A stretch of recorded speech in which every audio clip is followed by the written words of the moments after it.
ભલે ખોડિયાર હોય તો ભલે, મોગલ હોય તો ભલે, અને માના, જગદંબાના કે ભગવાનના, કૃષ્ણના, રામના તમે એના ગુણગાન ગાઓ, વખાણ કરો કે એનું તમે આરાધના કરો તો કોઈની તાકાત નથી એના ગુણગાન ગાઈ શકાય.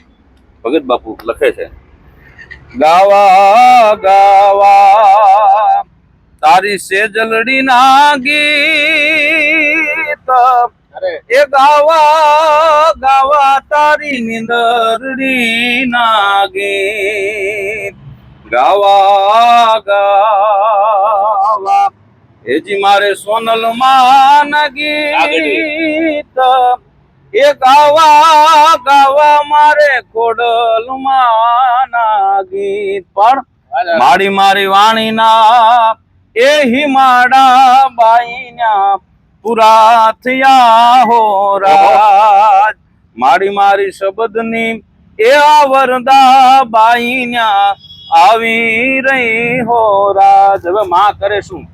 બધા કે પરચાની બધા વાત કરે તો પરસા હું તમે કોરોના આવ્યો તો ખબર પડી કે ઓક્સિજન ની કેટલી જરૂર છે. આપણે બેઠા છીએ, ઓક્સિજન પૂરું પાડે છે. આપણે હુઈ જાય તો પણ શ્વાસ હાલે છે, જગદંબા પૂરું પાડે છે. આખા બ્રહ્માંડમાં સૂરજ ને ચંદ્ર હોય તે જગદંબા હોય તો હોય. આગળની કડીમાં લખે છે, લટકે લટકે આ તારલિયો ને બાણ, એ લટકે લટકે આખું જો બ્રહ્માંડ, લટકે લટકે આ તારલિયો ને બાણ, એ લટકે લટકે આખું જો બ્રહ્માંડ. અને સાગર રાણો સમુદ્ર, આ સાગર રાણો એ વગાડે નવલખ નોબ તું હો રાજ, આ સાગર રાણો એ વગાડે નવલખ નોબ તું હો રાજ. અને કરણભાઈ અદભુત કડી હવે લખીએ. શું કીધું? કીધા કીધા કાય આ આંબા ડાળે શાખ, એ કીધા કીધા કાઈ દાડમ જો ને દ્રાક્ષ, કીધા કીધા કાય આંબા ડાળે શાખ, એ કીધા કીધા કાઈ દાડમ જો ને દ્રાક્ષ, આ કૂચાના એ કીધા રે મીઠા દૂધડિયા હો રાજ, આ કૂચાના એ કીધા રે મીઠા દૂધડિયા હો રાજ. ઈ ગાવા ગાવા સોનલ માં ગીત, એ ગાવા ગાવા મારે આવડંગાઈ ના ગીત, મારી મારી વાણી ના એ હિમાડા બાઈ ના પૂરા થયા હો રાજ. ઈ તમે જોજો, કીધું કવિ કે કીધી આંબા ડાળે શાક.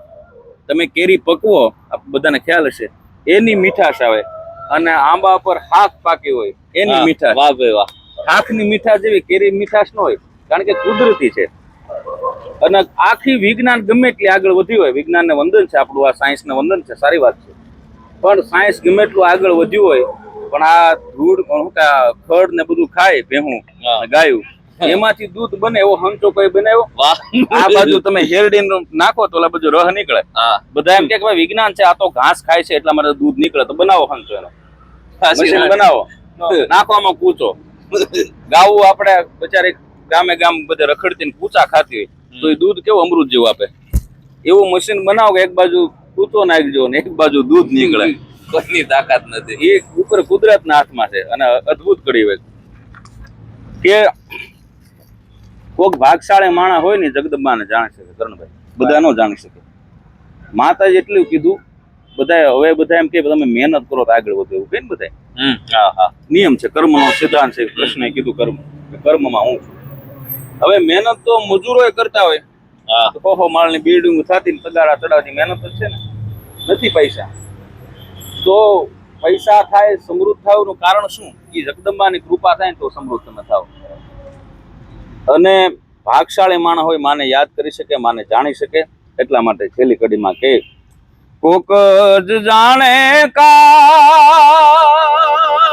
અરે એ માડી તારા મુખડા કોકે જ દીઠા કાગ કોક જ જાણે કાગ એ માડી તુને કોક જ જાણે કાગ માડી તુમે રુદિયે એ બિરાજો ને જંપી મારી જીભડિયું હોરાજ આય તમે રુદિયે એ બિરાજા ને જંપી મારી આ જીભડિયું હોરાજ ઈ ગાવા ગાવા તારી સેજલડી ના ગીત એ ગાવા ગાવા તારી નીંદરડી ના ગીત મારી મારી વાણી ના એ હિમાડા બાઈ ના પુરા થયા હોરાજ મારી મારી શબ્દની એ આવરદા બાઈ ના